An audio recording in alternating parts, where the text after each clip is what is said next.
Tamer back with another Mission Impossible episode review. Let me get myself centered here. This time we're doing Season 4, Episode 22, which is called Orpheus. Still not quite right. Okay, that's a little better.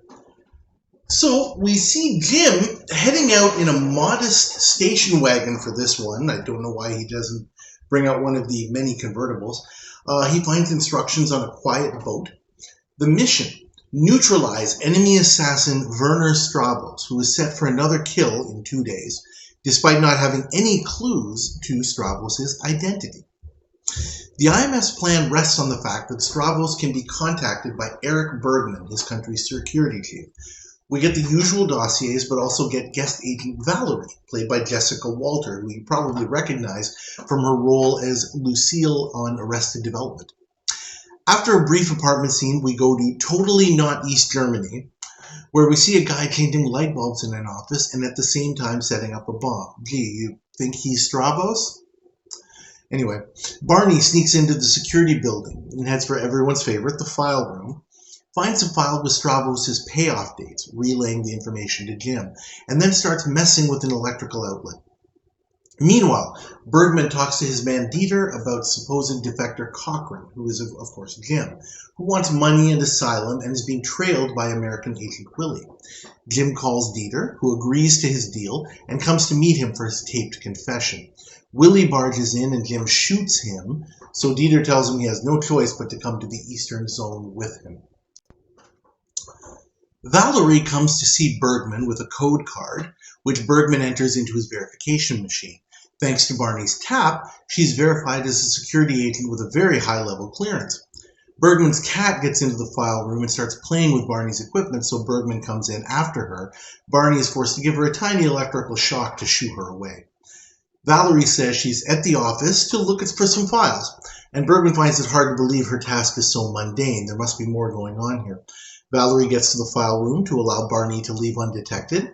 Dieter tells Bergman about what happened with Jim, and Bergman still wonders if it's a setup.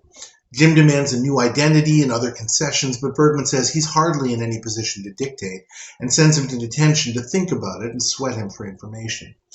Valerie tells Bergman she wants someone brought over from the Western Zone, Hush Hush, who turns out to be Paris. Bergman notices that Valerie's been looking at files of Stravos' victims, and then is called to the detention room about Jim, who's clearly an addict and going through withdrawal, thanks to a pill he took earlier. Bergman offers him a fix in exchange for what he knows. Jim makes a show of fighting for the injection, even though he's been warned by Barney that the shot could kill him. Jim tells Bergman that he made lots of payoffs, including one double agent named Orpheus. Paris is hooked up to a lie detector and questioned by Valerie.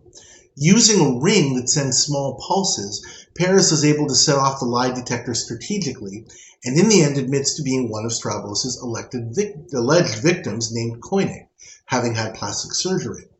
Valerie tells Bergman the Americans made them believe that Stravos killed Koenig, so they were tipped off. Bergman is incredulous, wondering who the leak could be. Valerie says there's only one answer: Bergman himself, who helped locate Koenig in the first place, and starts placing a call to her superiors to have Bergman picked up. He asks her to wait. Defector Jim might be able to confirm that Stravos was the double agent, and Jim reveals the payoff dates he learned earlier, which of course match. Valerie gives orders that Jim is not to be given his fix, saying she wants to get more information out of him. But after she leaves the room, Bergman allows the doctor to prepare the injection, saying Jim's earned it. Fortunately, Valerie returns and reprimands Bergman and the doctor, making a call that sounds like it's to her command, but it's actually to Willie, that it's go time, and the IMS police associates pick Jim and Willie up.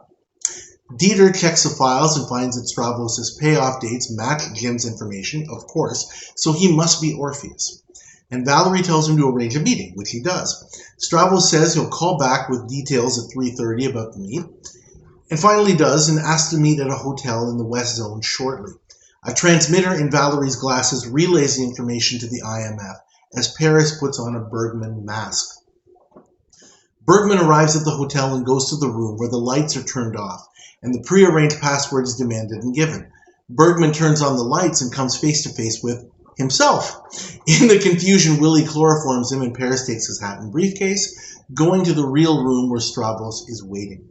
Paris, as Bergman, tells Stravos he must call off the hit, as his victim has vital information and will be given asylum by the government. His regular contact couldn't tell him because of a car accident. Fortunately, Stravos tells us who his victim is going to be, and the room is cleared just before the bomb blows. Paris removes the mask, and Stravos is taken away. Mission accomplished. I'm going to give this episode a grade of a very strong A. This is a really, really, really good plot. It's reminiscent of the good old days that we had back in seasons 2 and 3. I'm very, very glad that Paul Playton, who is a fine author, especially for this show, came back to write this script. He was quite disheartened after Time Bomb from earlier in the season didn't work very well, and he thought that maybe he had lost his touch. No, Mr. Playton, you got your touch. This is a really, really good one. There's not a lot of flair. It's not a flashy plot, but it is a very solid and cogent story, and everything makes sense. The one thing that I really liked about it is that the IMF, unlike so many episodes that we've seen in this season, they don't have perfect knowledge. I've mentioned the perfect knowledge flaw that plagues some episodes, where the IMF just seems to be, steps, miles ahead sometimes of their antagonists. This time they have to find out stuff along the way, and there's no guarantee of victory even if they do their jobs perfectly, because it's still a function of how effectively they can, plant ideas in the antagonist's minds to make them move in the direction that they want them to move. That comes across to me really, really well, and that's a sign of a really, really good plot and a really good script. The best part about the episode, I would say that there's absolutely no question. Jessica Walter as Valerie is such an excellent addition to this cast. Even Peter Graves agreed that he wished that Jessica Walter could have stayed on for more. Like I said, I can't say enough good things about her in this. She's totally believable in her role, and she makes me believe that, unlike, no disrespect to any of them, but any of the other ladies who have been guest agents for this season, with the possible exception of Lee Merriweather, I think Lee Merriweather could have pulled it off, but Jessica Walter is the one that I believe could have actually filled Barbara Bain's shoes to an extent. I can see her being versatile enough, smart enough, intelligent enough, attractive enough when she needs to be, to pull off just about anything. I totally, totally buy it, and she gets a 2 thumbs up. Definitely a 2 thumbs up for Jessica Walter in this one. Also really good, Peter Graves. His job, especially when Jim is going through withdrawal, is fantastic. Tremendous acting, again, totally believable in every imaginable way. Kudos to Peter Graves for this one. The guest stars. Albert Paulson always delivers on the show. Sometimes he's saddled with some not so great scripts. This is obviously a really, really good one. What I really like about this episode, as I mentioned, sometimes he doesn't get the greatest scripts. And one that comes to mind is from last season, The Bargain. It was an okay episode, but I remember mentioning it's kind of cookie cutter. Even still, Paulson finds a way to be very believable and entertaining. In this one, he's excellent as always, but in a very, very different way. He doesn't have to be entertaining, right? And it really shows his versatility. He's not just this kind of, blustering, buffoon or anything like that, or overbearing, hothead. Here he's quiet. He plays a smart and, very, very efficient security chief of his country. And I totally buy it. He really, really shows intelligence, no lameness, no schmuckery. He is very much in control and, suspicious may not be the right word, but always vigilant. and thinking about, oh, hey, maybe the Americans are setting us up. We have to be careful. We really have to kind of think this through, not just, rushing, headlong into things as so many antagonists do. And so I really, really liked that. He's a good villain in this one. Villain may not be the right word. He's a good antagonist. Bruce Glover, who plays Dieter, is really good too in this one. We're going to see him at least once more, maybe twice. And he plays the same kind of role as kind of this, quiet, efficient henchman who's just kind of there by the boss's side, ready to do whatever needs to be done, whether it's dirty work or, information gathering or whatever. Really, really good. He fits that role tremendously well. Just as a little bit of a sidebar to this point.